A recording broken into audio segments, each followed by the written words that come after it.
എന്റെ പ്രിയപ്പെട്ട സഹോദരങ്ങളെ, ഇബ്നു മസ്ഊദ് റളിയല്ലാഹു തആല അൻഹു ഓതിക്കൊടുത്തു അല്ലാഹുവിന്റെ പരിശുദ്ധമായ ഖുർആനിലെ ഏറ്റവും സാരസമ്പൂർണമായ ആയത്ത് ഫമൻ യഅമല മിത്ഖാല ദർറത്തിൻ ഖൈറൻ യറാ വമൻ യഅമല മിത്ഖാല ദർറത്തിൻ ശർറൻ യറാ. അല്ലാഹു പറയുകയാണ് ഫമൻ യഅമല മിത്ഖാല ദർറത്തിൻ ഖൈറാ, ആരെങ്കിലും ഒരു അണുമണി തൂക്കം നന്മ ചെയ്താ, ഒരു കടുകുമണി ാനം നന്മ ചെയ്ത അല്ല പറയുന്നു യറഹോ, അവൻ നാളെ പരലോകത്ത് അതിനെ കണ്ടുമുട്ടുന്നതാണ്. എന്റെ കാങ്കോലിൽ വന്നിരിക്കുന്ന ചെറുപ്പക്കാരാ, നിന്റെ കയ്യില് പള്ളിയുടെ കടം വീട്ടാന് കാശില്ല, നിന്റെ കയ്യിലാണെങ്കിലോ 10 രൂപ മാത്രമേ ഉള്ളൂ. ആ 10 രൂപ ആരും കാണാതെ ബക്കറ്റ് കൊണ്ട് വന്നപ്പോൾ അതിനകത്തിട്ട് പോയ ചെറുപ്പക്കാരാ, 5 2 രൂപയുടെ തൊട്ട് നിന്റെ നാണയമത്തൊട്ട് കയ്യിലിരിക്കുമ്പോ ആര് കാണാതെ ബക്കറ്റ് വന്നപ്പോ അതിനകത്ത് ഉപേക്ഷിച്ച എന്റെ പ്രിയപ്പെട്ട ഉമ്മ മുത്തുനബി ലോകത്തോട് വിവരിച്ചു കൊടുക്കുകയാ. ഇബ്നു മസ്ഊദ് റളിയല്ലാഹു അൻഹു ഒരു മൈക്രോഫോൺ പോലെ പറഞ്ഞു കൊടുക്കുകയാ. അല്ലാഹുവിന്റെ പരിശുദ്ധമായ ഖുർആനിലെ സാരസമ്പൂർണമായ വാക്യം ഇതാണ്: ആരൊരാള് ചെറിയ ഒരു നന്മ ചെയ്താൽ നാളെ പരലോകത്ത് അവനത് കണ്ടുമുട്ടുക തന്നെ ചെയ്യുന്നതാണ്. നമുക്കറിയില്ല പ്രതിഫലത്തിന്റെ വ്യാപ്തി, നമുക്കറിയില്ല. ഇവിടെ 5000 ചോദിച്ചപ്പോ കൊടുത്തവര് ഇവിടെ 50,000 അല്ല ചോദിച്ചത്, ഇവിടെ വെറും ഒരു 10,000 ചോദിച്ചപ്പോ ഇന്നലെ 12ഓളം പേര് തന്നെങ്കിൽ പ്രിയപ്പെട്ട സഹോദരങ്ങളെ, ഇന്ന് നിങ്ങൾ തരാൻ നിങ്ങളുടെ കയ്യിൽ ഒന്നുമില്ലാത്തതിന്റെ പേരിൽ നിങ്ങളൊരു 100 രൂപ തന്നിട്ട് പറയുന്നു, സാറേ എന്റെ കയ്യിൽ എന്റെ കാങ്കോല് പള്ളിയുടെ കടം വീട്ടാൻ എത്രയേ ഉള്ളൂ, മതി എന്റെ ചെറുപ്പക്കാരാ, മതി എന്റെ പെങ്ങളെ. ആ ഒരു രൂപ, 100 രൂപ, 10 രൂപ, 20 രൂപ, ഇതെല്ലാം നാളെ പടച്ചോന്റെ മുമ്പിൽ നമ്മളെ കണ്ടുമുട്ടാനുള്ളതാണ്. ഇനി ആയത്തിറങ്ങാനുള്ള കാരണം എന്തെന്നറിയോ? ഒരു പട്ടിണി പാവം വീട്ടുമുറ്റത്ത് വന്ന് കൈനീട്ടുമ്പോ ആ പട്ടിണി പാവമാണ് വീടിന്റെ മുമ്പിൽ വന്ന് കൈനീട്ടുന്നത്. പക്ഷെ കൈനീട്ടുന്ന വീട് എവിടെയാണ്? അതാരുടെ വീടാണ്? അതിനേക്കാൾ ദരിദ്രനാണ്. ഒന്നും അവിടെ നിന്ന് കൊടുക്കാനില്ല, ഒന്നും കൊടുക്കാനില്ല. ആ സമയത്താണ് പാവപ്പെട്ടവൻ ഒരു കാരക്ക എടുത്തു. ആകെ വീട്ടിനകത്ത് ശേഷിക്കുന്ന ഒരു കാരക്കയാണ്. ആ ഒരു കാരക്ക എടുത്തിട്ട് അതിനെ 4ആയിട്ട് കീറുകയാണ്.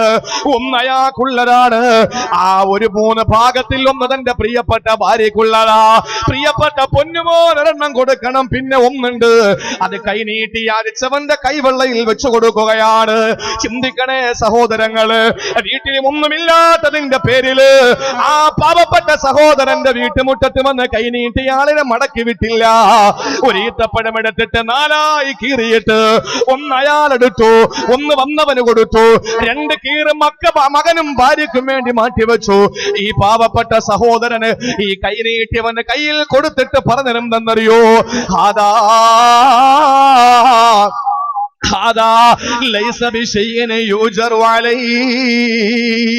ഇത് പ്രതിഫലമുള്ളതൊന്നുമല്ല. കാരണം നിനക്ക് വയറ് നിറച്ച് ഞാനൊന്നും തന്നില്ലല്ലോ, നിന്റെ വയറിന്റെ വിശപ്പ് മാറ്റിയിട്ട് ഞാൻ നിനക്ക് ഭക്ഷണം തന്നില്ലല്ലോ. ഈ കാരക്കയുടെ 4-1 കൊണ്ട് നിനക്കെന്ത് കിട്ടാനാ?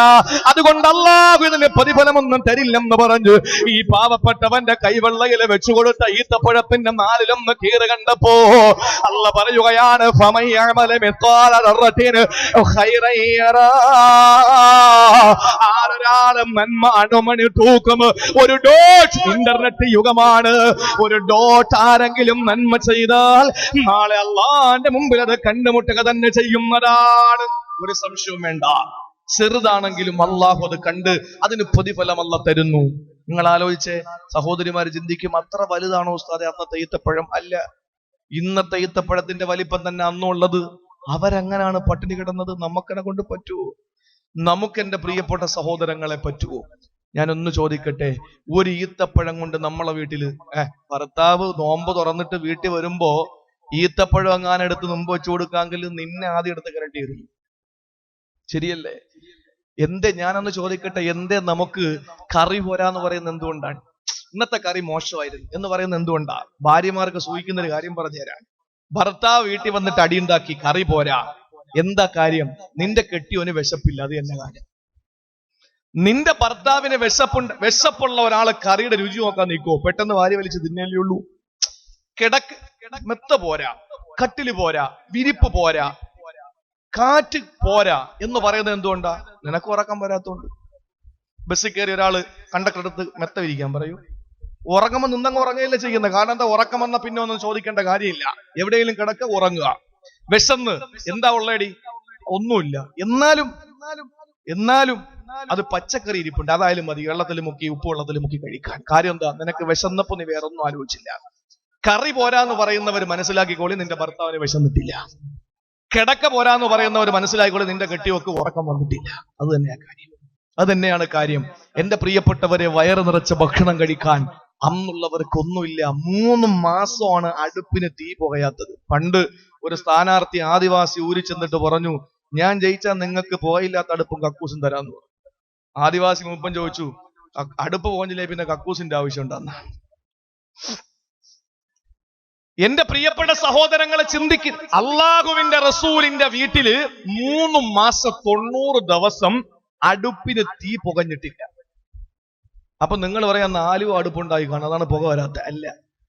അല്ല, ഈ 3 മാസക്കാലം വീട്ടിൽ 2 കറുപ്പ് മാത്രമേ ഉണ്ടായിരുന്നുള്ളൂ. ഏതൊക്കെയാണ്? പച്ചവെള്ളം, ഈത്തപ്പഴം. പച്ചവെള്ളം കറുപ്പോ? അതെ, തോൽപാത്രത്തിൽ പച്ചവെള്ളം എടുത്തു വെക്കുമ്പോ അതിന്റെ മുകൾ ഭാഗം കറുത്തിരിക്കും. ഈ 2 കറുപ്പല്ലാതെ ഒന്നുമില്ല. നേരം വെളുത്ത് ആയിഷയോട് ചോദിക്കും, ആയിഷ ഇന്ന് വല്ലതും കഴിക്കാണ്ടോ? ആയിഷ പറയും, നബിയെ ഇന്നൊന്നുമില്ല. ശരി, അൽഹംദുലില്ലാ, ഇന്ന് എനിക്ക് നോമ്പാ. ഇങ്ങനത്തെ ഒരു ഭർത്താവിന് എവിടെ കിട്ടും? ഭർത്താവിനെ കിട്ടിയാൽ തന്നെ ഇങ്ങനത്തെ ഭാര്യ എവിടെ കിട്ടും? ഇങ്ങനൊരു ഭാര്യ നിങ്ങൾ ആലോചിക്കുക. കല്യാണം കഴിഞ്ഞ് വീട്ടിൽ കൊണ്ടുവന്നിട്ട് പറയാ ഇന്നൊന്നുമില്ല കഴിക്കാനെന്ന് പറഞ്ഞാൽ, അവൾ അപ്പോഴേ വിളിക്കാൻ പറ്റുമെങ്കിൽ വിളിക്കില്ലെങ്കിൽ അപ്പോഴേ വാപ്പാക്ക് മെസ്സേജ് കൊടുക്കും, അല്ലേ? അങ്ങനെ സഹിക്കുന്ന, ക്ഷമിക്കുന്ന ദമ്പതികൾ സന്തോഷത്തോടു കൂടി പോകും. സന്തോഷത്തിലും സന്താപത്തിലും ഭർത്താവിനോടൊപ്പം നിൽക്കുന്ന ഭാര്യ അതാണ്. അല്ലാതെ എന്റെ സഹോദരങ്ങളെ, ഇന്ന് തമ്മിൽ കലഹവും പ്രശ്നങ്ങളുമാണ്. അള്ളാഹു മനസ്സിലാക്കാനുള്ള ബോധം തരട്ടെ. ഞാൻ പറഞ്ഞു വന്നത്, ഒരു കാരക്ക എടുത്തിട്ട് 4 കീറിയിട്ട് അതിൽ ഒരു ഭാഗം പല്ലിലൊട്ടാനല്ലേ ഉള്ളൂ, എങ്കിലും അത് അവർക്കൊരു വലിയൊരു മുതലായിരുന്നു. അവരുടെ ജീവിതത്തിന്റെ ബാക്കി പത്രം ഇത്രയാണ്. അത് നാളെ പരലോകത്ത് കാണും. ഞാൻ പറയുന്നു, നിങ്ങൾക്ക് 50,000 ഒന്നും കൊടുക്കണ്ട. ഇന്ന് അൽഹംദുലില്ലാ ഒരു സഹോദരൻ ബഹുമാനപ്പെട്ട തങ്ങളെ വിളിച്ചു പറഞ്ഞു, ഈ സംരംഭത്തിന് ഓൺലൈനിൽ ഇപ്പോഴും അദ്ദേഹം കണ്ടുകൊണ്ടിരിക്കുക നമ്മുടെ പരിപാടി. ലോകത്തിന്റെ നാനാഭാഗങ്ങളിൽ ഈ കാങ്കോലിലെ പരിപാടി ലൈവായിട്ട് കണ്ടുകൊണ്ടിരിക്കുന്ന ഈ സമയത്തും 25,000 രൂപ ഒരു സാധുവായ സഹോദരൻ ഇവിടെ ഓഫർ ചെയ്തിരിക്കുകയാണ്. നമ്മുടെ ഡ്രസ്സറിന് 10,000 രൂപ ഇന്നലെ എന്നോട് പറഞ്ഞു, ഉസ്താദ് എന്ന് പറഞ്ഞോളി. അൽഹംദുലില്ലാ, ഇത് കൊടുക്കുമ്പോഴും ഒന്നും കൊടുക്കാനില്ലാത്തവർ ചിന്തിക്കും, അല്ലാ എനിക്കിതിൽ പങ്കാളിയാകാൻ പറ്റൂലല്ലോ. പോട്ടെ, 100 രൂപ എന്റെ ഉണ്ട്, അത് കൊടുക്കുന്ന എങ്ങനെ? 5,000 കൊടുക്കേണ്ട 100 രൂപ കൊടുക്കുന്ന ബക്കറ്റ് കിടക്കട്ടെ, വിഷമിക്കണ്ട, നാളെ അതിന് പ്രതിഫലം ഉണ്ടാവും. അല്ല പറഞ്ഞു ഏറ്റവും വലിയ സാരസമ്പുഷ്ടമായ വാക്യം. അതുമാത്രമല്ല,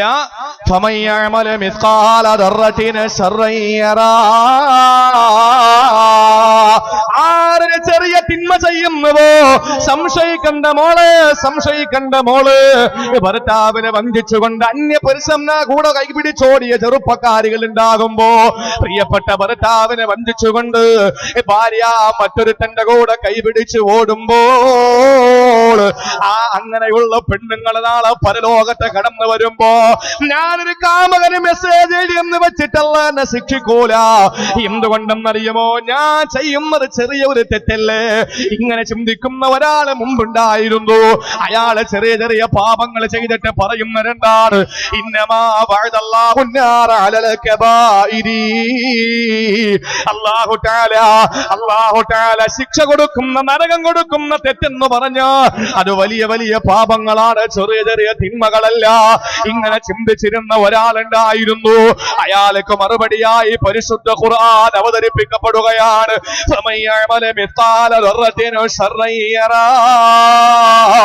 ആരുടെ ജീവിതത്തിൽ ഒരു ഡോട്ടൊരു അടിമണി തൂക്കമെങ്ങാനും തിന്മ വന്നുവോ, നാളെ പരലോകത്ത് അവനെ കണ്ടുമുട്ടുക തന്നെ ചെയ്യുന്നതാണ്. സഹോദരങ്ങളെ, നമ്മളെ സൂക്ഷിക്കാനുള്ള ചെറിയ പാപങ്ങളാണ്. ജീവിതത്തിൽ ഒരു ചെറിയ തിന്മ പോലും ചെയ്യാത്തവരുണ്ട്. നിങ്ങൾക്കറിയുമോ സഹോദരങ്ങളെ, ജീവിതത്തിൽ വലിയ സൂക്ഷ്മത പാലിച്ചിരുന്ന ഒരു ഓപ്പറേഷൻ കഴിഞ്ഞിട്ട് നിങ്ങൾ ഓർക്കാൻ വേണ്ടി പറയുകയാ. സമസ്തയുടെ നേതാവ് നേതാക്കന്മാരിൽ ഇന്ന് ജീവിച്ചിരിക്കുന്ന ഒരു നേതാവിനെ നിങ്ങൾക്കറിയുമോ സഹോദരങ്ങളെ? ഓപ്പറേഷൻ കഴിഞ്ഞ് കവളിലെ ഓപ്പറേഷൻ കഴിഞ്ഞ് ഡോക്ടർമാര് കൊണ്ട് കിടത്തുകയാണ്. ആ ബെഡിൽ ഇങ്ങനെ കിടക്കുമ്പോ ഇടത്തെ കവളിലെ ഓപ്പറേഷൻ ചെയ്തതിന്റെ വേദന, അല്ലാഹുവേ, വലത്തെ കൈവെള്ളയിലെ മുഖമർത്തി വെച്ചുകൊണ്ട് കിടക്കുമ്പോ ഇടത്തെ കൈ കൊണ്ടാണ് അദ്ദേഹത്തിന്റെ വേദനയുള്ള ഭാഗത്ത് അദ്ദേഹം പൊത്തിപ്പിടിക്കുന്നത്. നല്ല ഭാഗത്ത് വലത്തെ കൈവെള്ളയിലെ തല വെച്ച് കിടക്കുമ്പോ എന്റെ പ്രിയപ്പെട്ട പൊന്നുമോനൊരു ചെറിയ തുണി കൊണ്ട് കൊടുക്കുകയാണ്. കവളിൽ നിന്ന് വരുന്നതായ രക്തത്തിന്റെ തുള്ളികളെ തുടച്ചു മാറ്റാൻ വേണ്ടിയിട്ട് കയ്യിരിക്കുന്ന ഒരു ചെറിയ തുണി കൊടുക്കുന്ന സമയത്ത് അദ്ദേഹം ഇങ്ങനെ ആംഗ്യം കാണിക്കുകയാണ്, നിലത്ത് വെക്കാ. ആ പൊന്നുമോ വെച്ച സമയത്ത് ഇടത്തെ കൈകൊണ്ട് ആ തുണിയെടുത്ത് കവലിൽ നിന്ന് പൊടിഞ്ഞു വന്ന രക്തത്തുള്ളികളെ തുടച്ചു മാറ്റുകയാണ്. ആ പൊന്നുമോ ചോദിച്ചു, ഉപ്പാ, എന്തുകൊണ്ടാണ് എന്റെ കൈ കൊണ്ട് നിങ്ങൾ വാങ്ങാറ്റത്? ഞാൻ തന്നപ്പോ എന്തുകൊണ്ടാണ് നിങ്ങൾ വാങ്ങാറ്റത്? ആ സമയത്ത് അദ്ദേഹത്തിന്റെ മറുപടി എന്തെന്നറിയുമോ? ഒരാളൊരു സാധനം തരുമ്പോൾ ഈ വലത് കൈ കൊണ്ടാണ് വാങ്ങാനുള്ളത്, ഇടത്തെ കൈ കൊണ്ടല്ല വാങ്ങേണ്ടത്, വലത് കൈ കൊണ്ടാ വാങ്ങേണ്ടത്. പക്ഷെ എന്റെ വലത് കൈ എന്റെ കവിളത്തടത്തിന് താങ്ങായിരിക്കുകയാണ്, എനിക്ക് എടുക്കാൻ കഴിയുന്നില്ല എന്ന് പറഞ്ഞ് ഇന്നും എന്റെ പ്രിയപ്പെട്ടവരെ ജീവിച്ചിരിക്കുന്ന ഒരു പണ്ഡിതനാ. നിങ്ങൾക്കറിയുമല്ലോ, ശൈഖുനാ അത്തിപ്പറ്റ ഉസ്താദ്, അല്ലാഹു ആഫിയത്തുള്ള ദീർഘായുസ്സ് കൊടുക്കട്ടെ. ആ മഹാനുഭാവന് ജീവിതത്തിൽ ഒരു കറാഹത്ത് പോലെ ചെയ്യുന്നില്ല, വടക്കൻ ജില്ലകളിലെ പ്രസംഗത്തിന് വന്നപ്പോഴാണ് അല്ലാഹുവേ, കേരളം നിലനിൽക്കുന്നത് ആരുടെ മിടുക്കുകൊണ്ടാണ്? രാഷ്ട്രീയ തമ്പുരാക്കന്മാരുടെ മിടുക്കുകൊണ്ടല്ല, രാഷ്ട്രീയ നപുംസകങ്ങളുടെ മിടുക്കുകൊണ്ടല്ല, മുതലാളിമാരുടെ മിടുക്കുകൊണ്ടല്ല, പിന്നെയോ പാണ്ഡിത്യത്തിന്റെ കുലപതിമാരായ വലിയ വലിയ ആരിഫീങ്ങളായ പണ്ഡിതന്മാര് ബാവാട് ഉസ്താദിനെ പോലെ സമസ്തയുടെ മുഷാവറ അംഗമാണ്. സഹോദരങ്ങള്, എന്തോ ഒരു വിനയമാ. ഈ തിങ്കളമേടനും മുടങ്ങാറ് സുന്നത്ത് നോമ്പ് പിടിച്ച് ഇന്ന് സന്തോഷത്തോടെ അള്ളാന്റെ പരിശുദ്ധമായ ദീനനുസരിച്ച് ജീവിക്കുന്ന പണ്ഡിതന്മാര് ഈ രാജ്യത്ത് ഈ നാട്ടിലുള്ളത് കൊണ്ടാണ് അല്ലാഹു തആല ആപത്തുകൾ നമുക്ക് തരാത്തത്. അല്ലാതെ നമ്മുടെ സമ്പത്ത് കൊണ്ടല്ല, നമ്മുടെ അധികാരം കൊണ്ടല്ല, നമ്മുടെ മിടുക്ക് കൊണ്ടല്ല, നമ്മുടെ ആകാര സൗഷ്ഠവം കൊണ്ടല്ല, നമ്മുടെ ഭംഗി കൊണ്ടല്ല, പിന്നെയോ ഈ പണ്ഡിതന്മാരുള്ളത് കൊണ്ടാണ്. അല്ലാഹുവിനെ ശുക്ർ ചെയ്യുന്ന പണ്ഡിതന്മാരുന്നുണ്ട് എന്റെ പ്രിയപ്പെട്ടവര്. ഒരു കറാഹത്ത് പോലും ചെയ്യാതെ ജീവിക്കുന്നവരാ. ഞാൻ ഓർത്തു പോകുന്നത് കൊല്ലം ജില്ലയിലെ തഴവ എന്ന പ്രദേശത്ത് പണ്ട് കാലങ്ങളിൽ വയലു പറഞ്ഞ തഴവ ഉസ്താദ്. ആ ഉസ്താദിന്റെ പേര് പറയാത്ത ഒരു വേദിയും ഇല്ലല്ലോ. ജീവിതത്തിൽ എത്ര സൂക്ഷ്മത പാലിച്ച മഹാനാണ്. വയലു പറയാൻ വേണ്ടിയിട്ട് വയലിനെ വിളിക്കാൻ സംഘാടകർ വരുമ്പോ ഇന്നും എന്റെ സഹോദരങ്ങളെ ഓർക്കേണ്ട വിഷയമാണ്. എത്ര ദിവസത്തെ വയലാണ് അത്? 5 ദിവസത്തെ വയലാണ്. മുട്ടപ്പറങ്ങിയിട്ട് ഓല പിടിച്ച് ചാച്ചിട്ട് അതിൽ നിന്ന് 5 ഈർക്കിലൊടിച്ചെടുത്ത് കരട്ട ബാഗിനകത്ത് വെച്ചുകൊണ്ടാ വയലിന് പോയത്. എന്തിനെന്നറിയോ? ആഹാരം കഴിച്ചിട്ട് പല്ലുകുത്താനാണ്. പള്ളിപ്പറമ്പിലെ ഓലയുടെ ഈർക്കിലെടുത്തിട്ട് പല്ലുകുട്ടിയാൽ ക്യാൻസർ വരുമെന്ന് അൽമവാഹിബുൽ ജലിയ അദ്ദേഹത്തിന്റെ ഗ്രന്ഥസമാഹാരത്തിൽ എഴുതി വെക്കുമ്പോ അനുവാദമില്ലാതെ മറ്റൊരു തന്റെ പുരയിടത്തിലെ ഓലയിൽ നിന്ന് ഈർക്കിലടിച്ച് പല്ലുകുട്ടിയ നാളെ റബ്ബിന്റെ മുമ്പിൽ സമാധാനം പറയേണ്ടി വരുമെന്ന് പേടിച്ചു പോയ ആദരണീയനായ തഴവ ഉസ്താദ് സ്വന്തം പുരയിടത്തിൽ നിന്ന് ഈർക്കിലടിച്ചിട്ടാണ് വയലിന് പോയത്. ആ വയല് പറഞ്ഞ മഹാരഥന്മാർ എന്റെ പ്രിയപ്പെട്ടവരെ, ഇന്നാരൊക്കെ സൂക്ഷ്മതയുള്ളത്, ഇന്നാരുടെ ജീവിതത്തിലോ സൂക്ഷ്മതയുള്ളത്. ഇന്ന് നമുക്കൊരു സൂക്ഷ്മതയില്ല. പഠിച്ചു വെച്ചോ സഹോദരങ്ങളെ, അല്ലാഹുവിന്റെ പരിശുദ്ധമായ ഖുർആൻ പറയുകയാണ്, നീ ചെയ്യുന്ന ചെറുതാകട്ടെ വലുതാകട്ടെ നാളെ അല്ലാഹുവിന്റെ മുമ്പിൽ തുറക്കപ്പെടുന്ന ഒരു ദിവസമുണ്ട്. ആ ദിവസം അള്ളാഹുവിന്റെ മുമ്പിലെല്ലാം പരസ്യമാക്കപ്പെടും. അള്ളാഹു നമ്മളെ കാത്തുരക്ഷിക്കുമാറാവട്ടെ. എല്ലാം പരസ്യമാക്കപ്പെടും പ്രിയപ്പെട്ടവരെ. ചെറുതായിരുന്നാലും നമ്മൾ സൂക്ഷിക്കൂല. ചെറുത് പലിശ വാങ്ങൂല, വ്യഭിചരിക്കൂല, കള്ളു കുടിക്കൂല, അങ്ങനെയുള്ള തിന്മകളൊന്നും നമ്മൾ ചെയ്യൂല. അതൊക്കെ നമ്മൾ ഉപേക്ഷിച്ച് വളരെ സൂക്ഷ്മതയോടെ നമ്മൾ എന്ത് ചെയ്യും? ജീവിക്കും. പക്ഷേ ചെറിയ ചെറിയ പാപങ്ങളെ നമ്മൾ ഗൗനിക്കാറില്ല. ശരിയല്ലേ? പലിശ വാങ്ങൂല, ഉപചരിക്കൂല, മദ്യപിക്കൂല, അതുപോലെ തന്നെ മറ്റൊന്നും നമ്മൾ ചെയ്യൂല. പക്ഷെ ചെറിയ ചെറിയ തിന്മകൾ അത് നമ്മൾ സൂക്ഷിക്കാറില്ല. എത്ര പേര് സൂക്ഷിക്കും? ഞാൻ ചോദിക്കട്ടെ, മുന്നോട്ട് തുപ്പുക കറാഹത്താണ്, വലതുഭാഗത്തേക്ക് തുപ്പുക കറാഹത്താണ്, ഇടത്തോട്ടും പിൻഭാഗത്തേക്കുമാണ് തുപ്പാനുള്ളത്. എത്ര പേർക്കറിയാം? ഞാൻ പറഞ്ഞ തഴവ ഉസ്താദ് വെള്ളം ദാഹിച്ചാൽ അദ്ദേഹം വെള്ളം കുടിക്കൂല. അങ്ങനെ വെള്ളം കുടിക്കേണ്ടി വന്നാൽ ഒരു മുട്ടായിയോ ഒരു പഴമോ എന്തെങ്കിലും ഒന്ന് കഴിച്ചതിന് ശേഷമാണ് അദ്ദേഹം വെള്ളം കുടിക്കുക. ചോദിച്ചതെന്താ കാര്യം? അള്ള പറഞ്ഞത് കുലൂ വശ്റബൂ എന്ന, തിന്നോളിയും കുടിച്ചോളി എന്ന. അപ്പൊ ഒരു 0% പോലും വിശുദ്ധ ഖുർആനിന്റെ ആ ആയത്തിൽ നിന്ന് പാഠം ഉൾക്കൊണ്ടുകൊണ്ട് ജീവിതത്തെ ധന്യമാക്കിയ മുൻഗാമികൾ നമുക്ക് മുമ്പിൽ ജീവിച്ചു പോയി. നമ്മളാണെങ്കിലോ അത് കറാഹത്തല്ലേ ഉള്ളൂ. ഞാനിപ്പോ എന്താ പ്രശ്നം?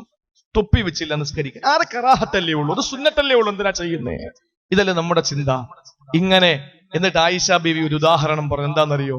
ഒരു വിജനമായ പ്രദേശത്ത് ചെന്നു നബിയും സഹാബത്തും ചെന്നിട്ട് നബി പറഞ്ഞു, ഇവിടെ ഒന്നുമില്ലല്ലോ, ഒന്നുമില്ല,